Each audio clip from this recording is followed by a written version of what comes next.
مسعود بن مخرمہ اور عبد الرحمن بن عبد القاری نے بیان کیا، انہوں نے حضرت عمر بن خطاب رضی اللہ عنہ سے سنا، وہ بیان کرتے تھے کہ نبی کریم صلی اللہ علیہ وسلم کی زندگی میں نے ہشام بن حکیم کو سورہ فرقان نماز میں پڑھتے سنا۔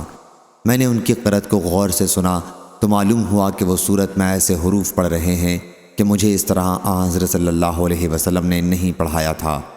قریب تھا کہ میں ان کا سر نماز ہی میں پکڑ لیتا، لیکن میں نے بڑی مشکل سے صبر کیا، اور جب انہوں نے سلام پھیرا تو میں نے ان کی چادر سے ان کی گردن باندھ کر پوچھا، یہ سورت جو میں نے ابھی تمہیں پڑھتے ہوئے سنی ہے، تمہیں کس نے اس طرح پڑھائی ہے؟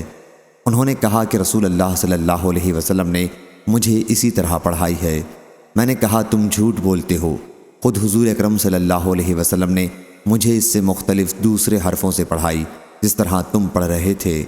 آخر میں انہیں کھینچتا ہوا حضرت صلی اللہ علیہ وسلم کی خدمت میں حاضر ہوا اور عرض کیا کہ میں نے اس شخص سے سورہ فرقان ایسے حرفوں میں پڑھتے سنی جن کی آپ نے مجھے تعلیم نہیں دی۔